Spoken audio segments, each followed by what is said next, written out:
Gloria a Dios, qué bueno es el Señor, ¿verdad? Amén. Vamos a buscar en la palabra del Señor. Primera de Timoteo, primera epístola de San Pablo a Timoteo. Búsquela y tenga ahí el capítulo 4, por favor. Primera de Timoteo, capítulo 4. Padre, yo bendigo este momento especial, Señor Jesús. Gracias por todo lo que nos has permitido hacer hasta este momento. Gracias porque tu mano bendita se ha podido sentir sobre nuestras vidas. Gracias, Espíritu Santo, por estarte moviendo en medio de nosotros. Por estarte moviendo ahí en cada hogar, Señor Jesús, en cada persona que ha podido, Señor, accesar a esta señal. Padre, los bendecimos en el nombre de Jesús y clamamos que tu Espíritu Santo pueda ministrar, seguir ministrando nuestras vidas a través de esta palabra que vamos a meditar brevemente, Señor. En el nombre glorioso de Jesús, te adoramos, te bendecimos. Gloria a Dios. Ayer tuve un sueño, así se llamaba una canción antigua, ¿verdad? Pero es cierto, ayer tuve un sueño, bueno, esta madrugada, tuve un sueño que tiene relación con esta palabra, no sé si tiene relación directa, pero soñé que habían personas que se habían propuesto dañar a nuestra familia y que estaban haciendo cosas que perjudicaban a nuestra familia. Entonces, estas personas uno normalmente las llama enemigos, ¿no? Uno dice enemigos. Y enemigo es aquel que dice que se opone a alguien o algo o es contrario a ellos. O sea, una persona que está en contra de nosotros porque se opone a lo que nosotros somos o a lo que nosotros hacemos, pudiéramos decir que es un enemigo. Ahora preguntémonos, pregúntese usted y me pregunto yo, ¿tenemos enemigos? Hay personas que pueden calificar en esta descripción de que se oponen a nosotros o son contrarios a nosotros. ¿Tenemos enemigos? Yo digo que, lo decía yo muchas veces, los cristianos no tenemos enemigos, los otros nos sienten enemigos a nosotros, ¿no? Pero usted no puede ser contrario a los demás, no puede tener ese espíritu negativo dentro de su vida, porque no está bien. Sin embargo, hay mucha gente alrededor de nosotros que no está contenta con lo que nosotros somos, como Dios nos bendice, si es que hasta las bendiciones de Dios les caen mal.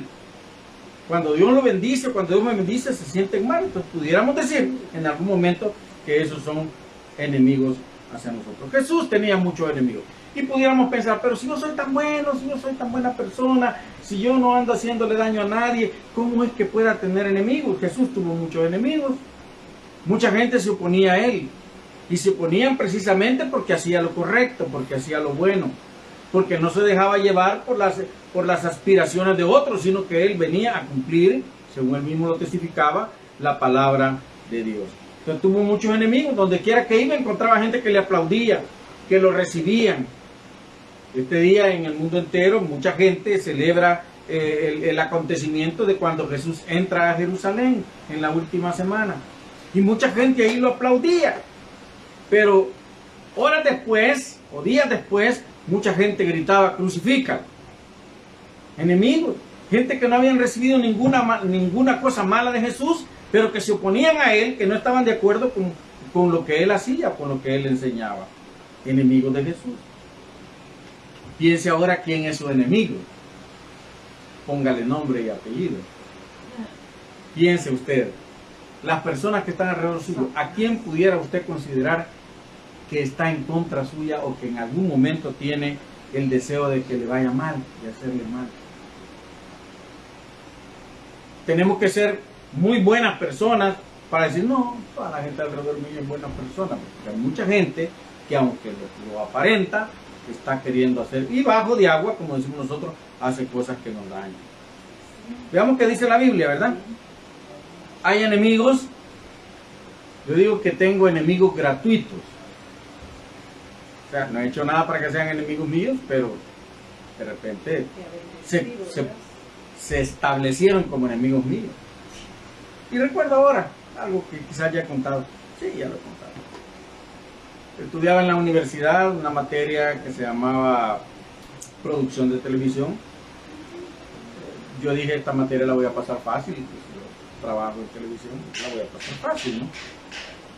Sin embargo, se para el docente un día y dice, a mí, hablando sobre no tenía nada que ver con la producción en televisión, pero él estaba hablando sobre eso y dijo, por ejemplo, a mí en un momento, digo, a mí, todas las personas que tienen ojos claros me caen mal. Entonces, y muchos que estaban cerca de mí se me quedaron viendo ya, y exactamente, ¿verdad? Fue la materia que pasé, pero raspada y por poquito la dejo, ¿verdad? Enemigos gratuitos. ¿Cuánta gente se para delante de nosotros y no se sienten contentos con nosotros sin que hayamos hecho nada? A Jesús le pasó eso. ¿Y qué dice la Biblia con los enemigos? Yo le puedo poner nombre y apellido a varias personas que conozco que están, se llaman enemigos míos. ¿Y qué dice la Biblia sobre mis enemigos? ¿Quién es mi peor enemigo? Así como nosotros tenemos mejores amigos, así como nosotros tenemos mejores amigas, usted puede decir, también tenemos peores enemigos. Enemigos y peores enemigos. ¿Quién es el peor enemigo que nosotros podemos encontrar? Vamos a 1 Timoteo capítulo 4. Usted tiene ahí versículo 16. Y ahí dice quién es el peor enemigo que nosotros podemos encontrar. Dice ahí, ten cuidado de ti mismo y de la doctrina. Persiste en ello, pues haciendo esto te salvarás a ti mismo y a los que te oyeren. Lo leo de nuevo. Ten cuidado de ti mismo y de la doctrina. Persiste en ello, pues haciendo esto te salvarás a ti mismo y a los que te oyeren. Ten cuidado de ti mismo. ¿De quién es que debemos de tener cuidado? De nuestros enemigos. Si usted mira las noticias hoy de Ucrania contra Rusia y los países alrededor y que la OTAN y que los Estados Unidos, ¿de quién se tienen que cuidar los ucranianos? De sus enemigos. Y cuando medios se descuidan y aunque estén creyendo que están cuidados, los enemigos atacan por donde ellos menos esperan. O atacan donde no deberían de atacar, donde no es correcto que ataquen, ahí lo están haciendo. Entonces hay que tener cuidado con aquellas personas que se pintan como enemigos nuestros. ¿Y quién es la persona que más está cerca de nosotros, que duerme con nosotros, que despierta con nosotros, que come con nosotros y que en determinado momento se vuelve el peor enemigo que podremos encontrar? Nosotros mismos. Ten cuidado de ti mismo. Hay una cosa que le llama a la Biblia concupiscencia. Pudiéramos pensar, ¿y qué voy a hacerme daño yo? Me decía un niño un día, yo no me quiero pegar en la nariz. Y le digo yo, ¿por qué te vas a pegar en la nariz? Yo quiero pegarme en la nariz, quiero golpearme la nariz. Puedes hacer eso va contra lo que Dios quiere para tu vida. Dios quiere tu bienestar y tú vas a estar buscando tu sufrimiento, no está bien. Pero muchas veces nosotros hacemos así. Sabemos lo que nos conviene, sabemos lo que no nos conviene, pero yo quiero hacer lo que no me conviene. Yo sé que dice la Escritura que esto es pecaminoso, que esto me va a llevar al abismo, que esto me va a hacer perder mi vida, mi paz espiritual. Voy a perder hasta mi familia, pero yo lo quiero hacer. Y eso se llama concupiscencia. Deseo de pecar que hay en nosotros. Y la concupiscencia no tiene que venir alguien y decirle, yo te aconsejo que seas concupiscente, ¿verdad? No, la concupiscencia es parte del ser humano. La concupiscencia crece con nosotros. Está allí. Y depende de mí si yo dejo que ese enemigo se adueñe de mi pensamiento, de mi corazón y al final de mi vida. Entonces, el deseo de pecar, el deseo de hacer lo malo es como ese niño que dice, me quiero golpear la nariz. Él sabe que es malo. Sin embargo, en determinado momento siente que lo quiere hacer por rebeldía o por lo que sea, por experiencia, por lo que sea. Pero hay un enemigo que le está diciendo, golpéate la nariz. Hay un enemigo que nos está diciendo, ve y haz esto, que no está bien que lo haga. Ve y haz aquello que no es correcto. Dilo que tiene, dilo porque tú no tienes pelos en la lengua, dilo. No tengas temor, no te vas a embarrar porque tú eres una persona muy correcta y entonces nos metemos donde no debemos de meternos. Hay un enemigo dentro de nosotros que se llama concupiscencia. Hay un deseo, algunos dicen innato, pero es un deseo que nace en nosotros y que está ahí y que depende de nosotros. Y ese deseo va creciendo, se va fortaleciendo hasta que nos domina. Concupiscencia. Y algunos todavía osamos decir, es que Dios a mí no me ayudó. No. Mire que dice Santiago 1:4. Cada uno es tentado cuando de su propia concupiscencia, cuando de su propio deseo de pecar, es atraído y seducido. Santiago 1:14. Santiago 1:14. Cada uno es tentado cuando de su propia concupiscencia es atraído y seducido, dice Santiago. No le eches la culpa a Dios, dicen los versículos anteriores. No culpes a Dios de tu pecado, no culpes a Dios de tu fracaso, porque cada uno es tentado cuando de su propia naturaleza, cuando de su propio deseo de pecar, a ese deseo de pecar yo le permito que se entronice en mí y me lleva a dar. Y después el deseo de pecar me lleva al pecado, y el pecado se hace realidad. ¿Y qué es lo que viene en mi vida? La muerte. Pues si la paga del pecado es muerte, aunque no me guste ese texto. Y aunque yo quiera borrar ese texto de la Escritura, la paga del pecado es muerte. Trae la muerte a mi vida. No me morí, dijo Eva, sigo viviendo. Sí, trajo la muerte espiritual y dejaron de ser eternos para obtener una cierta corta vida sobre la tierra. Entró la muerte. Entró la muerte. La concupiscencia es quizá lo que nosotros creemos que no existe, que a veces el diablo dice, no, sí, eso no existe, eso es normal, ¿verdad? El niño tiene esa curiosidad, es normal, son cosas de niño. El adolescente, no, son cosas de adolescente. El joven, no, son cosas de la juventud, usted sabe. No, ya por viejito, entiéndalo, ¿verdad? Ya por ancianos, ¿verdad? Pero siempre vamos nosotros tratando de justificar el deseo de pecar. Y es que el deseo de pecar no se quita en el niño, no se quita en el joven, en el adulto, ni en el anciano. Está ahí. Y por muy viejo que yo sea, tengo el deseo de pecar. Y ese enemigo está conmigo. Y si yo me descuido de ese enemigo, me ataca y me derrota. Me bota, me vence. Me hace sucumbir. ¿Dónde está el enemigo? En la persona que está ahí, allá enfrente, el que vive por... No, está aquí dentro de mí mismo, en mí mismo. Por eso decía Pablo, ten cuidado de ti mismo. Porque nos cuidamos de los demás que están cerca de nosotros, pero nos descuidamos de nosotros mismos. Ignoramos que nosotros mismos a veces somos la raíz del pecado que cometemos. Somos el origen del pecado, dentro de nosotros está el pecado. ¿De qué nos debemos cuidar? De algo que está en nuestra mente y en nuestro corazón. ¿Qué es lo que nosotros creemos? Mire este tiempo tan dorado que estamos viviendo. La iglesia del Señor, aunque muchos cantamos y decimos, y ciertamente en alguna medida es así, la iglesia del Señor sigue caminando, sí, sigue caminando. Si alguien estaba antes fuerte, si alguien estaba antes decidido, si alguien tenía potencia, si alguien tenía convicción, ahora quizá no vale la pena levantarme muy temprano para ir a la iglesia.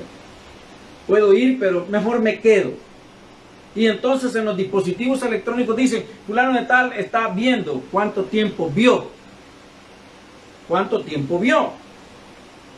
20 segundos, 30 segundos. ¿Cuánto tiempo aguanta una persona que navega en el internet o en el Facebook? ¿Cuánto tiempo aguanta viendo un culto? Así sea creyente o no. ¿Cuánto tiempo aguanta? Si no se ha levantado con la disposición de verlo. Porque una cosa es que uno se levante con la disposición de verlo y decir, aquí estoy esperando el culto, sí, me conecto, lo pongo en la pantalla de mi televisor, me pongo en la sala y estoy cantando, orando. Y eso es diferente a estar navegando, viendo cosas, y de repente me topé, me detuve, fulano lo está viendo, ay, qué bueno, lo está viendo, estuvo 10 segundos quizás, y luego pasó a lo otro que estaba cerca. Cuando antes eran personas que estaban en los cultos. Cuanto antes eran personas que eran parte de una congregación. Por eso mi esposa oraba y decía, hay muchos, ya no quisieron. Pues sí, hay mucha gente, aquí, allá, en cualquier iglesia, en las mega iglesias, hay mucha gente que ya no se congrega. ¿Qué es lo que están oyendo? Están oyendo muchas veces. ¿Dónde se detienen? Y está viendo ahí, navegando en el internet, y de repente aparece alguien diciendo que esto es contrario a la Biblia, que esto era para aquellos, que esto era para el otro, que si no haces esto no eres salvo, que si no haces mucha enseñanza. Mucha enseñanza que muchas veces está en contra de lo que la Biblia dice. Si es que la Biblia no necesita que nadie la enseñe. La Biblia habla por sí misma. La palabra de Dios no necesita que yo venga y la defienda. La palabra de Dios se defiende por sí misma. Pero hay que leerla, hay que ir a ella, hay que decirle al Espíritu Santo, ilumíname, ábreme el entendimiento para que esta palabra se vuelva luz a mi vida y yo pueda entenderla, yo pueda hacerla mía, porque lo que para mí aquí dice hoy dice una cosa y me ayuda en mi problema, para otro es en otro lugar donde está la solución. Y el día de mañana la misma parte que me ayudó ayer en aquel problema, me ayuda en otro problema. Y Dios me habla de diferente manera cada día. Pero hay que decirle al Espíritu Santo, ilumíname el cerebro, Señor, y que mi cerebro esté disponible para que esta palabra pueda hablarme. Yo no voy a entender nada si este cerebro no lo interpreta correctamente. Espíritu Santo, toma control de mi cerebro, que los sonidos y que las letras, las imágenes puedan venir y formar el concepto adecuado para que yo pueda seguir bendiciendo tu nombre. Pero ¿qué pasa? Hoy hay mucha gente que dice, no, pero es que nosotros estuvimos engañados no sé cuántos años porque allá nos enseñaron esto y ya he descubierto la luz. Porque leyeron un libro, porque encontraron un sitio donde estaban dando una enseñanza que era diferente, porque alguien se acercó, lo abrazó y le hizo sentir que era su buen amigo o buena amiga y le enseñó algo que es contrario a lo que la Escritura dice. Ten cuidado, Timoteo, primero de tu deseo de pecar, ten cuidado de lo que aprendes y de lo que enseñas. Ten cuidado de lo que entiendes de las Escrituras. Había un abanico pero enorme en aquel tiempo de Timoteo de enseñanzas antibíblicas que parecían bíblicas. Grupos muy fuertes de sacerdotes que se organizaban bien y que daban enseñanzas, que unos decían que sí había resurrección, que el otro decía que no había resurrección, que el otro que no era. Tanta enseñanza que había en aquel tiempo como lo hay hoy. Con mi hermana creo que hablábamos un día de esto, que cuando yo era un adolescente, una vez el padre, que luego entregó su corazón al Señor, visitaba un grupo religioso, filosófico, voy a decir, no era religioso, filosófico, que se llamaban cristianos. Ellos se ponían entre las letras, entre las demás palabras de su nombre, había una que decía cristiano. Era un movimiento cristiano aparentemente. ¡Mira qué bonito! ¡Ay, verdad! ¡Sí! Mi primer atractivo fue, venden minuta, venden mango pelado, venden churros, venden gaseosa. ¡Mira qué bonito! ¿Quiere decir? Uy, voy a ver. Era un adolescente. Y llegué al lugar, era una casa aquí en la colonia Laico, muy grande. Y estaba la gente de verdad en un corredor, le estaban dando una enseñanza y en el patio estaban todas las ventas. ¡Uy, qué bonito! Vi las ventas, no me interesó tanto el corredor. ¡Qué bonito las ventas! ¡Qué bonito el ambiente! ¡Sí, qué bonito! Y ahí tenían la gente sentada, le daban una enseñanza cristiana. Luego, cuando ellos pasaban esa etapa de esa enseñanza cristiana, los llevaban a un lugar ya, que no era un corredor, que era un lugar que tenía puerta, y le daban otra enseñanza. Pasaba de ese cubículo, lo llevaban a otro cubículo, donde le daban otra, donde había menos luz y había otra enseñanza. Hasta que llegaban al punto de decir, es que yo puedo ser como Cristo, yo puedo ser Cristo, porque Cristo no es el Hijo de Dios, Cristo es un título de santidad que yo puedo lograr alguna vez en la vida. Cristianos, todos podemos ser Cristo porque Cristo es un título, así como el César era un título, no es que se llamara César el hombre, es que ese era el título, que se llamaba de otra forma, así puedo ser yo. Mucha enseñanza hoy. No, si es que el mundo no va a cambiar. El mundo sí va a cambiar, no va a haber una nueva tierra. Pero Dios no va a destruir su creación perfecta. No, si nosotros vamos a vivir aquí eternamente, disfrutando de la comida, disfrutando de la bailada, disfrutando de aquello. Sí, vamos a ser felices, vamos a convivir con los animales. Los animales no tendrán que estar en jaulas. Abrazaremos a los leones, abrazaremos al leopardo. El niño va a jugar con el perro más feroz. Así será. Así que no se aflija, usted celebre. introduzca a su cuerpo alguna bebida caliente. Nada, solamente miren, no se embriaguen. Enseñanza. Enseñanzas que están hoy, que tienen millones de personas que las siguen en el mundo. Enseñanzas donde dicen, yo soy el Espíritu Santo encarnado. El otro decía, yo soy Jesús. El otro después dijo, yo, el mismo tipo dijo, yo soy el anticristo. Y eso lo hacía parecer como que era una buena cosa. Y miles de personas en el mundo lanzando dinero para apoyar esa bendita palabra que se enseñaba. Ten cuidado con lo que aprendes. Ten cuidado. Porque otros dicen, si tú no cumples los 10 mandamientos no te salvas. Por gusto vino Jesús, pues. Por gusto vino Jesús a morir en la cruz del Calvario. Si es que Él cumplió la palabra. Amén. Pero como yo no puedo cumplirla, Él vino y se ofreció en sacrificio para que mi pecado fuera perdonado y yo pudiera encontrar la salvación que sin Él no puedo tener. Amén. Pero cuando yo creo que por hacer o dejar de hacer esto o aquello, yo voy a conseguir lo que Jesús ya consiguió por mí, estoy contrario a las Escrituras. Estoy contrario. Ten cuidado con lo que oyes. Ten cuidado con lo que aprendes. A mí muy seguido me aparecen correos que dicen, le ofrecemos un curso gratuito sobre la Biblia. Mucho cuidado. Porque esos cursos gratuitos muchas veces traen veneno. Y lo que quieren es enfriar el espíritu de los cristianos. La enfermedad, yo pensaba hoy ahí mientras estaba sentado.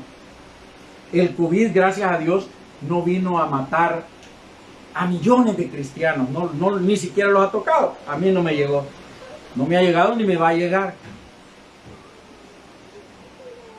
Pero sí vino a desmotivar a mucha gente. Sí ha venido a darle excusas a mucha gente.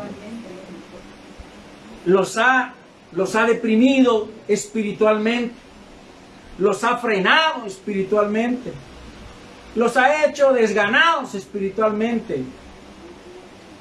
Una persona que nunca se congrega, una persona que no hace ningún esfuerzo.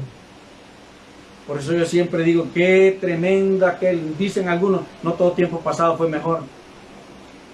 Podemos decir que no.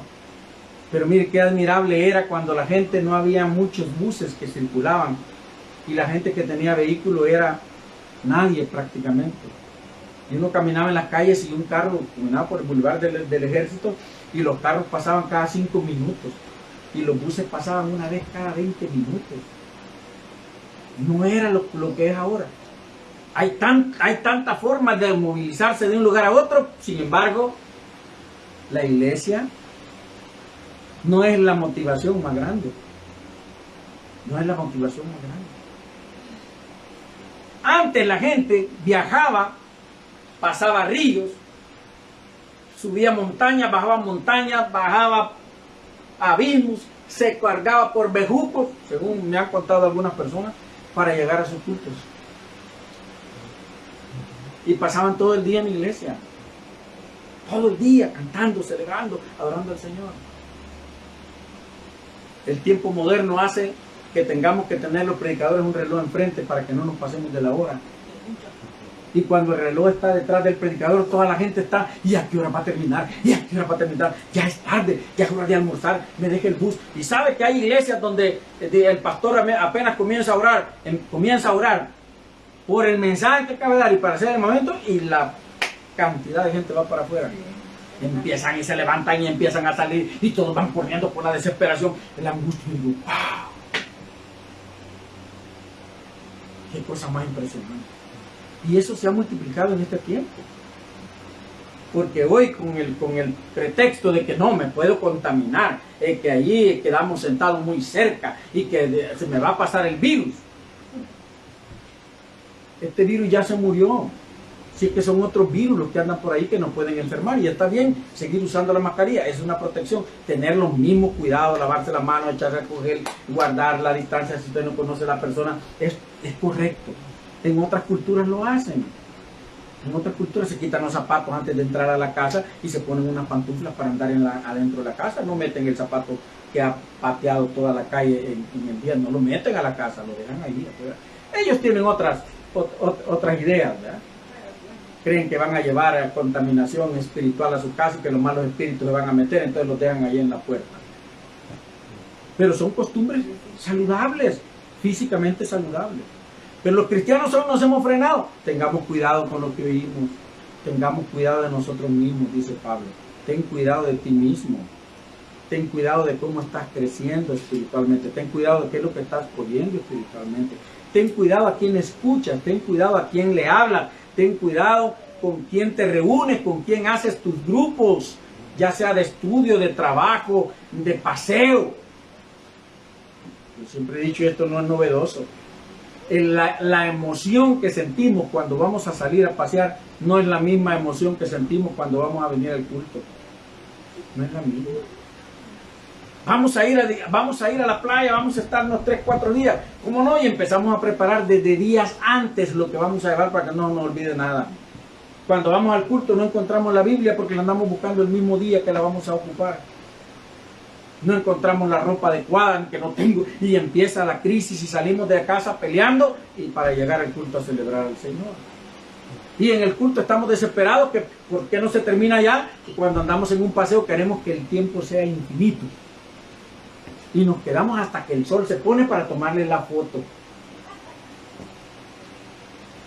Tengamos cuidado en nosotros mismos. ¿Quién es el enemigo más grande que podremos enfrentar en la vida? Nosotros. Nosotros hacemos así, ¿verdad? Aquel. Uno señala a aquel y 3 me señalan a mí. ¿Quién es el peor enemigo que yo tengo? Aquel, miren. ¿Sí? Yo mismo. Así que Dios me decía esta semana, cuídate de ti mismo. Examina cómo estás viviendo. Examina qué es lo que estás leyendo. Examina qué es lo que estás oyendo. Examina qué es lo que estás hablando. Examina con quién te juntas. Examina con quién congenias o con quién tienes esa confianza de decirle tus cosas. Examínate. Y examina qué es lo que estás recibiendo. Porque el peor enemigo que tienes, me dijo el Señor, eres tú. El peor enemigo no va a ser el vecino que está allá, que ni te empuja a hacer el pecado. Eres tú porque tú decides hacer el pecado. Eres tú porque tú decides no ir al culto. Eres tú porque tú decides no orar. Eres tú porque tú decides no leer las escrituras. Eres tú porque tú decides no confiar tu vida al Señor. Entonces, el peor enemigo no es aquel que se pinta y que grita, yo soy tu enemigo. Soy yo mismo. Soy yo mismo. Y yo soy el enemigo que me puede causar más daño, porque ese enemigo siempre está conmigo, siempre está acá, y yo le doy permiso de estar aquí, y lo acaricio, lo contemplo, y lo visto, y lo consiento mucho, ese enemigo, y está ahí para hacerme daño. Entonces decía el Señor con esta palabra, ten cuidado de ti mismo, persiste, y de la doctrina, ten cuidado, que andes en la doctrina correcta. Persiste en ello, persiste en cuidarte a ti mismo y persiste en una doctrina sana, saludable. Pues haciendo esto, te salvarás a ti mismo y a aquellos a quienes les habla, le decía Pablo. Porque una vez contaminado yo, contamino a muchos. Ese es el fenómeno natural. Una vez contaminado yo, contamino a muchos. Por eso que nos dijeron, póngase la mascarilla. Porque una vez contaminado yo, puedo contaminar a muchos. Al principio dijeron, no, es menos de 1 metro, el virus es pesado y cae rápidamente. Después dijeron que otra variante vuela hasta 100 metros. El aire lo lleva y le puede caer a una persona que está lejos de mí. Ten cuidado de ti mismo, dice el Señor, y de la doctrina. Persiste en cuidarte, pues haciendo esto te salvarás a ti mismo y a los que te oyen. Sé ejemplo. En el versículo 12 le dice, sé ejemplo de los creyentes. Sé ejemplo de los creyentes. Cuando yo soy ejemplo, yo tengo cuidado de ser ejemplo, buen ejemplo. Si yo sé que otros están viéndome y que están tomándome como parámetro, yo tengo que preocuparme por ser un buen parámetro, un buen ejemplo. Entonces por eso le dice, sé ejemplo de los creyentes. ¿En qué? En palabra. O sea, no seas de palabra fácil y que digas sí y después digas no. Mantén tu palabra. Sé ejemplo de los creyentes en conducta. Sé ejemplo de los creyentes cómo te conduces, cómo caminas. Sé ejemplo de los creyentes. Sé ejemplo de los creyentes, dice, en amor, o sea, el amor cumplido. si Corintios 13 no es difícil. Uno dice, no, pero es demasiado. 1 Corintios 13 es muy exagerado el concepto de amor. Nadie lo puede, no, todo quiere que yo quiera hacerlo, ¿no? Lo que dice ahí no es imposible, son actitudes de las personas las que están ahí, que a veces las hacen y a veces no. Es que yo soy, no, es que el amor es todo eso. Entonces dice, ejemplo en amor, Timoteo, no solo lo hables, vívelo. Ese ejemplo en espíritu, o sea, mantente firme. Ese ejemplo en fe, cree verdaderamente y vuélvete puro, sé un hombre puro. Ese ejemplo en pureza. ¿Quién puede quitarme todas estas cosas? Dios mismo. Y para ser un buen ejemplo, yo tengo que tener cuidado de este enemigo que ando cargando conmigo. Vamos a pedir eso. Dios, gracias. Ayúdame, Señor Jesús, ayúdanos a cuidarnos de este enemigo gratuito, Padre. No le hemos hecho ningún daño, pero este enemigo está en nosotros queriendo hacernos daño.